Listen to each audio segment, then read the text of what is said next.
Hey everyone. For those of you who don't know me, my name's Caz Binstead. I'm the co-lead here at Therapists Connect, and I'm just jumping on here today to talk a little bit about an event I was part of, and I was asked to sit on a panel, really representing, working on the ground therapists. The event was called The Future of Counselling and Psychotherapy in Scotland. And it was going to be looking at the impact of SCoPEd or SCoPEd, however you choose to pronounce it.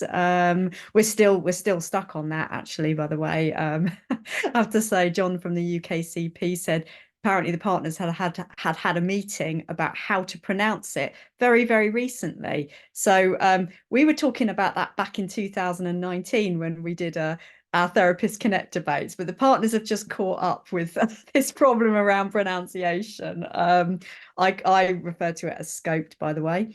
So the impact of scoped on working practitioners in Scotland, and also the impact of the new Scottish mental health and wellbeing strategy. So I haven't really prepared for this. I'm just going to talk off the cuff. I'm here. My cat is over there. Can you see? Absolutely dead to the world. He might come at some point, come and say hello. But yeah. I guess I felt it was important to attend this event. It was a ticketed event, and it was closed off. It wasn't put online or anything like that.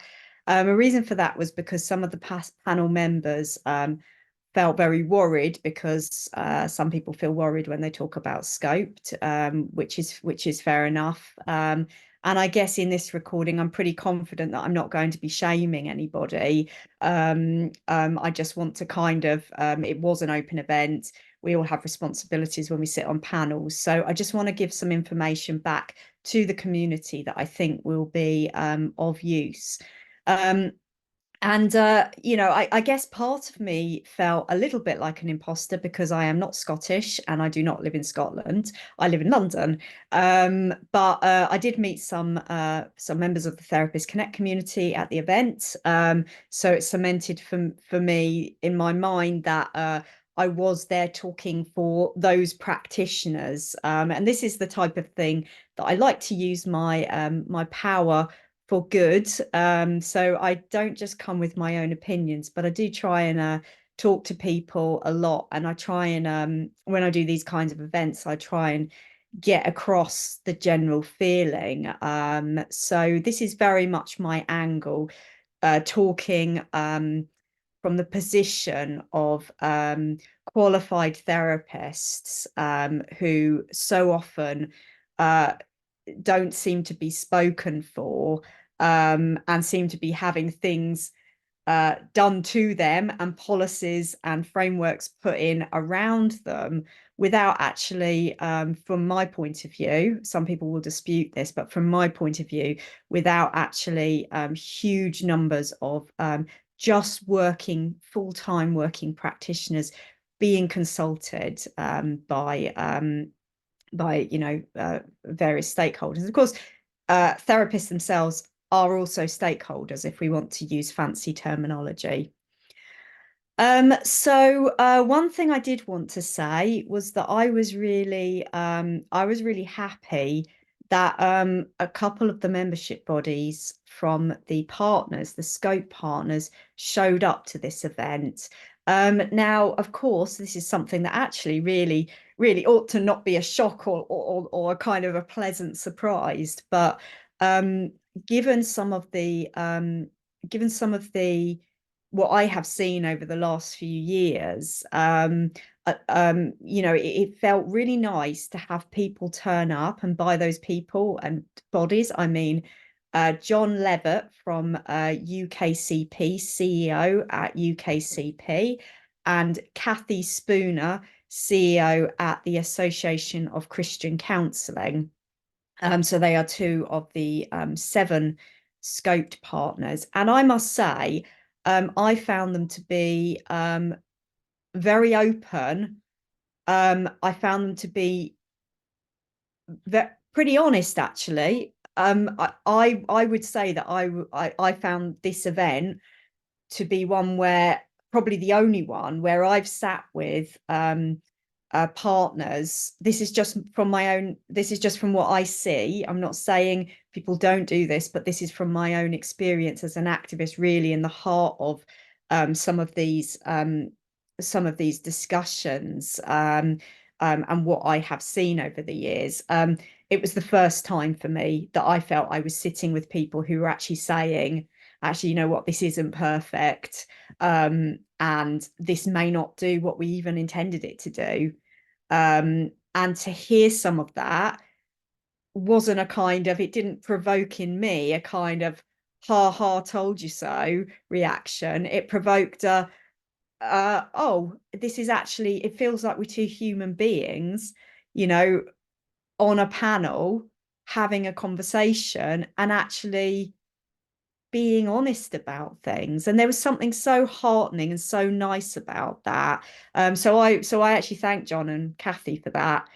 um so I really ought to say who the other panel members are. I'm just thinking while I'm talking, I should read out all the panel members. So me, and then Anne Lee, who is the head of the SCoPEd campaign, or rather anti-SCoPEd campaign at the Psychotherapy and Counselling Union. This event, of course, was run by the Scottish branch of the PCU, as well as Strathclyde University. John, who I just mentioned there, John Levitt from UKCP, Adrian Martinez, who I believe worked at the University of Edinburgh, Professor John McLeod, who most people will probably know,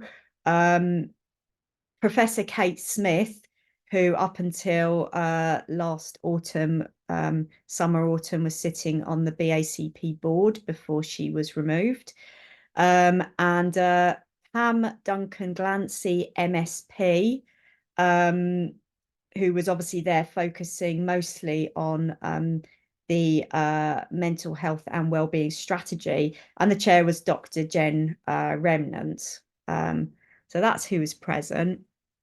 One of the things that I tried to focus on, particularly with regards to both actually, was about um, how to best serve everybody, taking into account diversity and difference, and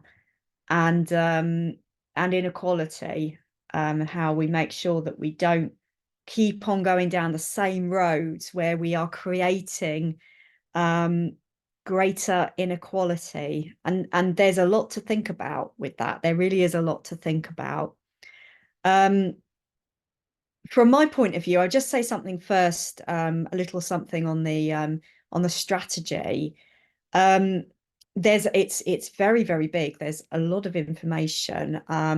And I felt in some way, coming from England, that in some ways Scotland's a little bit further ahead than England, in terms of their vision for trying to reach people in all different walks of life, and presenting with all kinds of difficulties. And certainly there is within the strategy some ambition to take into account social factors, when we're thinking about this kind of thing, which I think is very encouraging. But of course, I meant to say actually the BACP were not present, but they did do a little presentation which they recorded. Steve Mulligan did a presentation which was recorded, and he seemed quite hopeful about this strategy as well. But I did agree with what he said, which is there is a real lack of detail. So no idea really about how counsellors and psychotherapists will be utilised, how that will actually happen, funding, just kind of how this great ambition will actually be put into action tangibly. And obviously that is of concern that detail isn't there, because it's all very well having great ideas, but we need to actually make sure that the money is there. And money is a thing that often comes up when we're talking about um, uh, what people call mental health. And not everyone uses that term, but I will use this term for the purposes of everyone understanding mental health, helping with nations' mental health, and emotional well-being.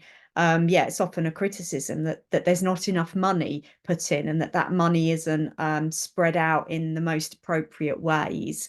Um, and I suppose also there's a larger question there. I have to make sure I just stay, I don't go off on a tangent.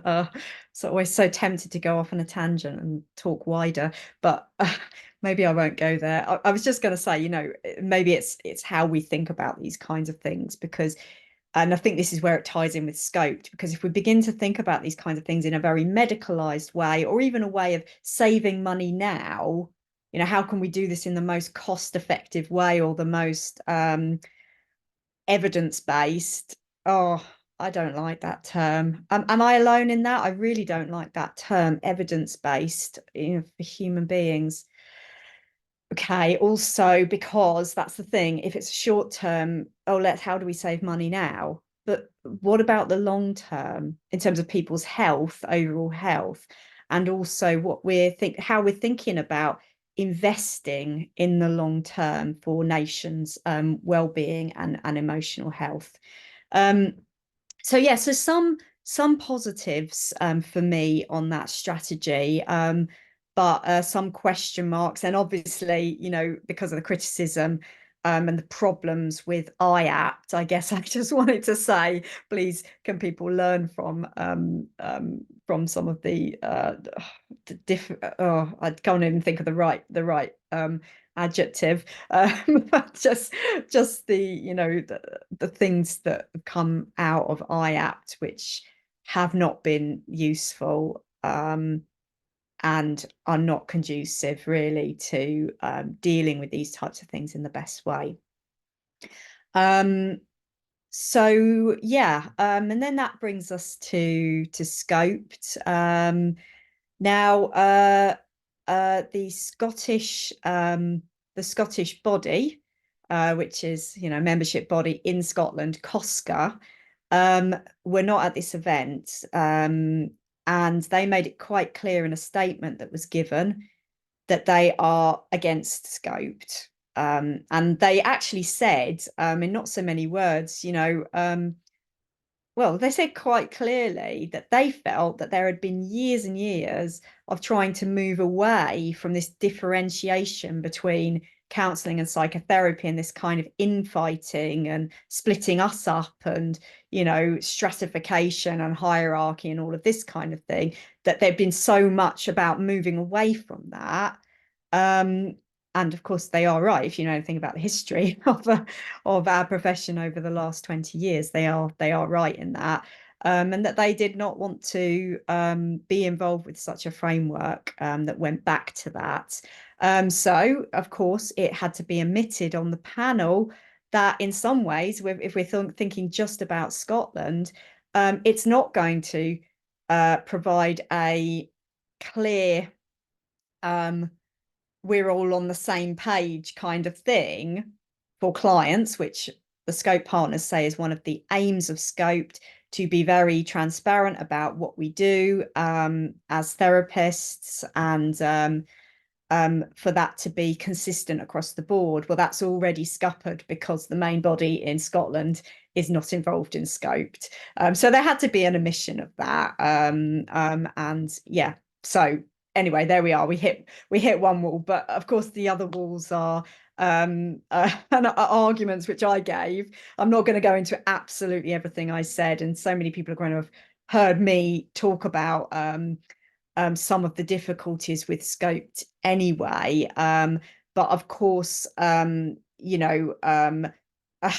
from my point of view, when we talk about being truthful and transparent with the public, when there's so many problems with therapists saying that they are in the wrong column, they've been put in the wrong column, when you've got a 25-year therapist who's in column A because of technicalities, that is not being truthful with the public. You are not being truthful to a client to say that 25-year therapist only has column A competencies. So, we're hitting another wall there. Of course, one of my other things is, do not do this with my notes, but this is my analogy. Okay, so here's our profession. I'm not saying our client work, by the way, because the work we do is absolutely amazing, but our actual profession, oh dear, it's all a bit of a mess. Right, okay, scope. Does that solve it? Oh, does that solve it? That's kind of good enough, isn't it? Okay, it's not good enough. It's not good enough, right? Because we should be aiming for something more like that. Okay, nothing's perfect, right? But actually, why didn't we start from the beginning and actually look at training? That's what there's so many question marks about whether this is a training mapping framework or whether it is about our profession going forward. And there's a lot of lack of clarity on that, but there was an opportunity here to actually look at training and to look at our profession and to look at all the inequality in our profession and to actually work on that, to not just go, oh right, oh okay, that's what it is, let's just build on it. No, and I feel so disappointed. And yeah, obviously I was making this point. They didn't get the piece of paper. Only you guys get that. And anyone else, any of my friends, I've probably done it in front of when I've been on a rant or something. Yes. So what a shame. What a missed opportunity. Now, interesting when we're talking about inequality. So I actually I'm only talking about myself, by the way, because it's not like no one else was saying anything. Loads of other people were saying loads and loads of things, which is valid. But this is my video, and I was there on behalf of working therapists. So I'm just focusing a little bit on the things that I was saying. But there was some brilliant things said by other panel members. So but I did bring attention to the impact assessment report. And for anyone who hasn't read this report, it's actually really important that you do read it if you're interested in this kind of thing. I'm not going to make everyone read it, but if you are interested in this kind of thing, I would really suggest reading this report. Okay, now I did make the point. The good Dr. Peter Blundell is going off on research leave tomorrow, and he was actually the very first person to bring up the issue of the lack of impact assessments. And he did it at a Therapist Connect SCoPEd debate in 2020. 2020, yes. Sorry, I lose my years. Now these three Therapist Connect SCoPEd debates happened, and they happened purely because there were no other discussions going on around SCoPEd at that time. And we felt really strongly that we ought to be talking about this as a profession. So we held 3 debates. One was not just, but like anyone, basically, well, just anyone who wanted to come, along, who was a working professional who had an opinion on this. So we had a really good first discussion. These are all on our YouTube channel, by the way, if you want to watch them. The second one was a student discussion, and the third one was basically we wanted the representation of lots of different groups. So we invited the membership bodies and BACP and NCPS, NCS at the time, and BPC came, and then we had a representative from the partners of or for counselling and psychotherapy. Sorry if I've got that wrong. PCP anyway. And then we had someone from the training field, and we had a working person-centered therapist, and we had a working integrative therapist. I think that was it. I feel like I've left someone out. I'm sorry if I've left you out. Yeah, anyway, we had a good representative. No, I don't think I have. No, I definitely haven't left anyone out. So anyway, it was at that one, which, you know, Fiona Ballantyne Dykes was there and stuff. That was where Peter first brought up the impact assessment report, or the lack of it. And within that debate, and you can listen to it, Fiona made a commitment and said, you know, actually, that is really something they ought to think about.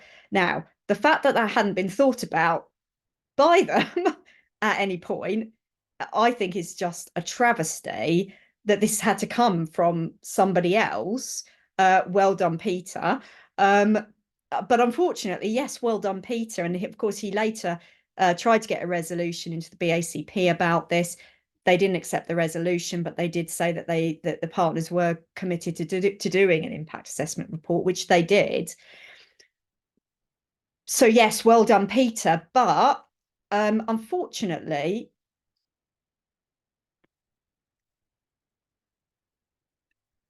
sorry, I hope this is still recording. I think Peter's logging into our Zoom account, so I had to press allow. Anyway, unfortunately, it was too little, too late. So the impact assessment report was done, and yet they decided to still go ahead with implementation. And this is something that I really pointed out to the partners there, because they basically, what the impact assessment report says, it says two very key things. Firstly, that there ought to be a place for the dissenting voices, so the people who were more skeptical about SCoPEd, there ought to be a place for them in the membership bodies and in the hierarchies, you know, of up there, you know, to give the voices of people who were more skeptical and of groups who didn't feel that this framework represented them. And it was suggested that what was set up was called a what works group. Now, this has never happened. It's just never happened. So that was a recommendation from the impact assessment report. It's been asked for. I myself have asked various people, but it's never happened. So that's one really crucial thing. The second really crucial thing is that the impact assessment report basically said that they couldn't do their job. They couldn't assess the impact because they didn't have any data. So the membership bodies weren't collecting any data on their demographics, on, you know, how many LGBTQ therapists, you know, were registered with UKCP, how many Black therapists were registered with BACP, what these kind of demographics, right? And also on things like income and you know, class and stuff. So all kinds of you know, basically knowing, you know, how does our field actually look in terms of um, privilege, and what are we looking at in terms of the likelihood of someone from a cultural minority being able to A, train, and B, get to the elusive column C. So they never had any information, so they couldn't give it to it couldn't be assessed because they didn't pass on that information, and that was actually made clear in the impact assessment report. Now, just see if I can see if I've actually got these statistics here. Yeah, so one of the things that John Levitt said was that all membership bodies are now collecting that information. So, for example, he said 75% of therapists in UKCP are white. I think, yeah, I've just got 75% white. I've written notes, so I hope I know he said something about women as well, so I don't know if it's 75% of white women or 75% of therapists are white. If he's listening to this, maybe he can comment or something. And 50% of UKCP members' income is lower than 30,000 a year. So that's just a couple of statistics. But the main point is, though, if those are correct, they're unsurprising, are they, to some of us who've been talking about this stuff? But also, what's the point? What's the point in doing it? Well, of course there's a point in doing it, and both Kathy and John were saying that they really cared about this and they wanted to make the profession more equal and things. But what's being missed here, and I hope that they can do that, by the way, for therapists coming into our profession, but what's being missed here is A, how you do that, and B, the fact that this framework is already being implemented. And as I said to them, you should have, why not stop it? If you're finding out these statistics now, well, coming back to my piece of paper, why not put a pause on SCoPEd? And I wasn't given an answer to that, because I think that point makes sense. Does it not make sense, right? So yeah, so there we are. I mean, I made my point that I always make, which is about the private training providers. When I wrote my open letter in 2019, I wrote it in 2019, right, the summer, and that's an open letter to the chair of the BACP, which was published. And the points I made there in 2019 all came to fruition later down the line.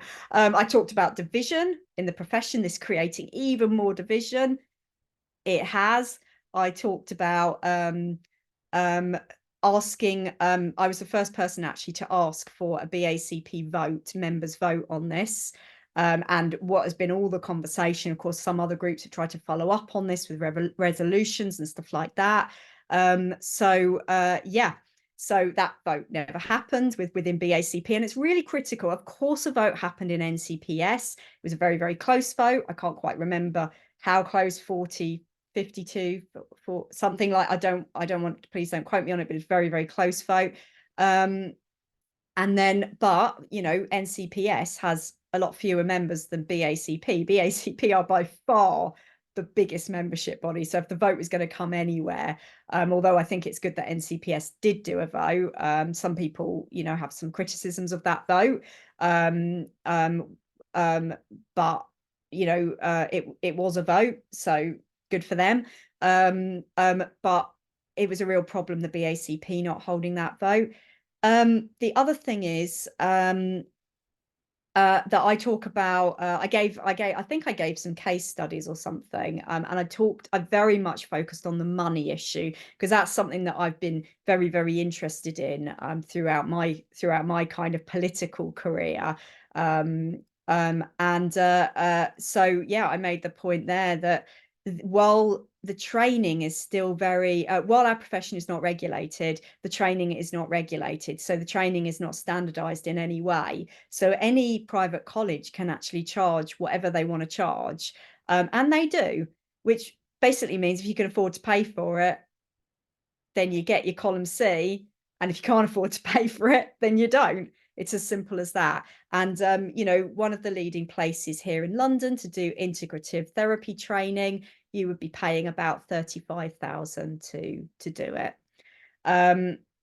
So yeah, obviously massive problems with that. And of course that affects, the types of people, the types of demographics that will also be on that course, because we know for all kinds of reasons why people from cultural minorities may also find it difficult to pay those types of sums of money. Yeah,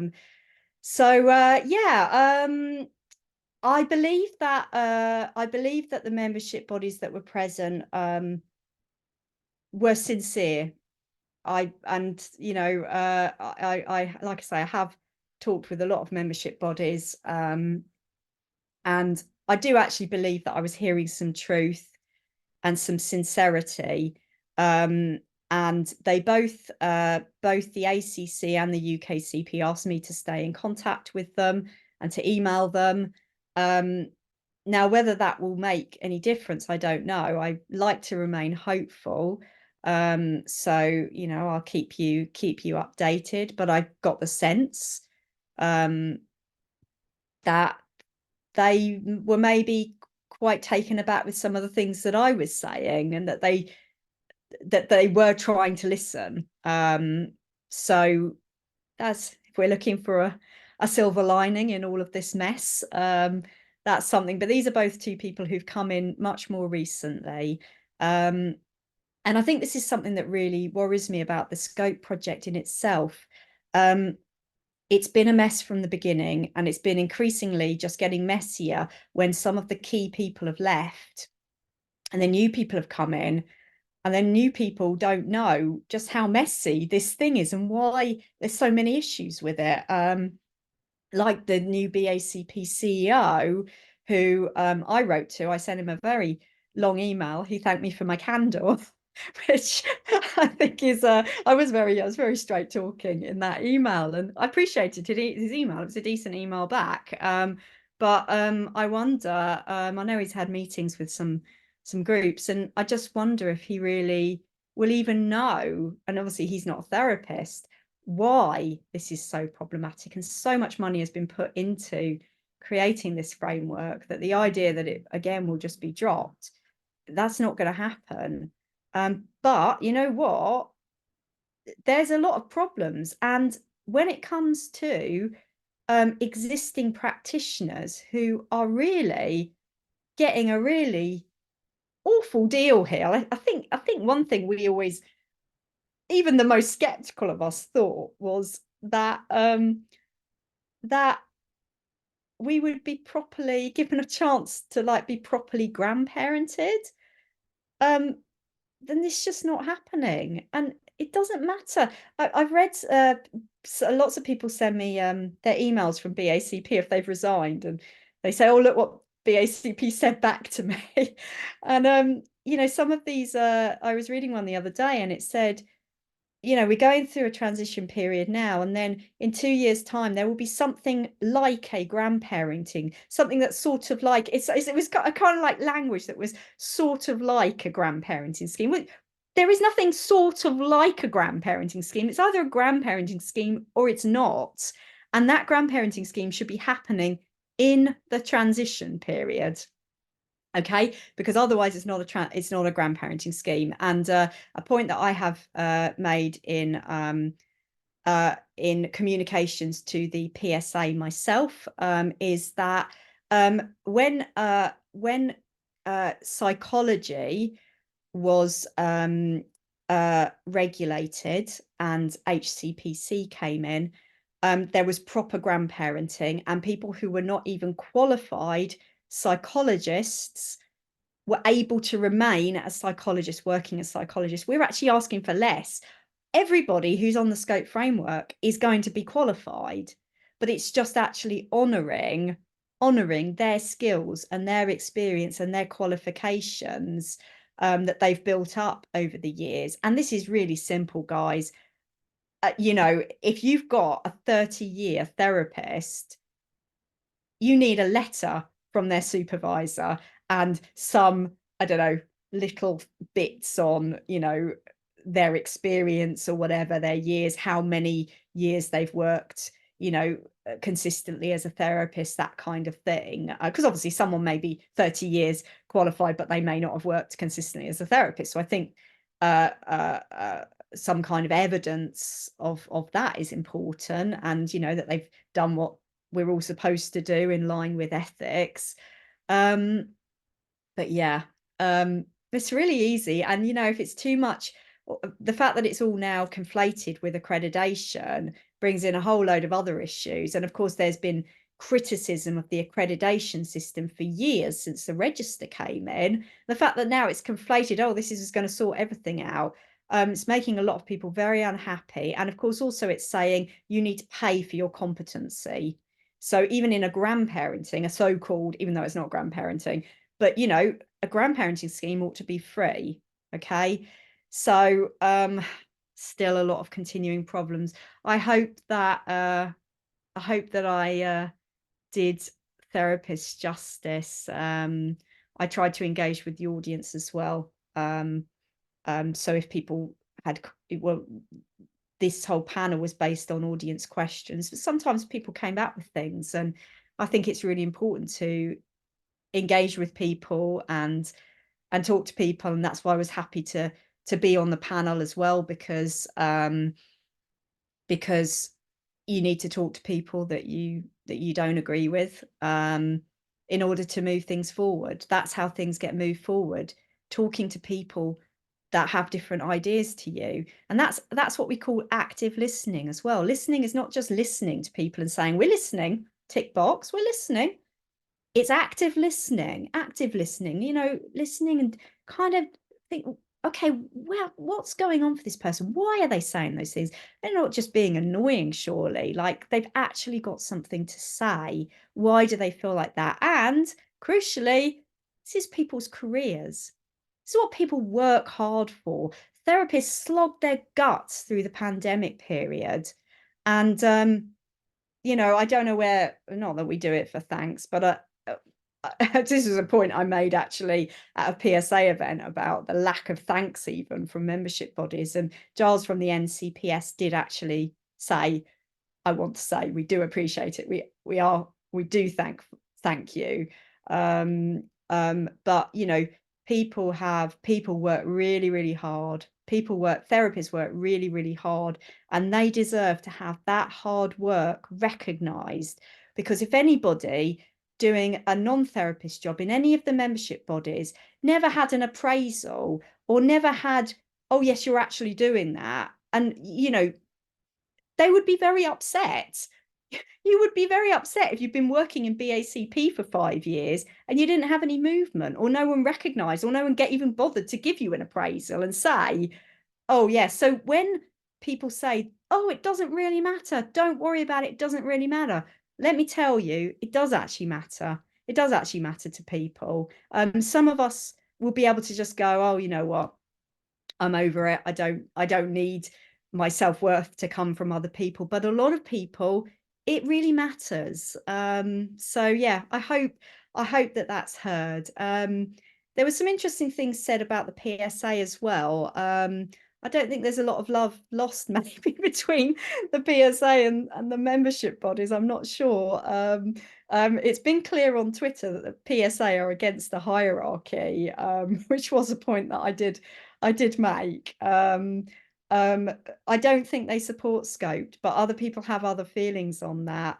And time will tell. Time will tell, because ultimately, the changes to the register status of all members will need to be approved by PSA. So effectively, they will be giving a rubber stamp to SCoPEd or not, or suggesting changes or whatever. So let's see what happens. And of course, some of us have been working very hard behind the scenes to try and get some of those criticisms into PSA, in the hope that they make sense to them as an independent body, at least. Here's hoping.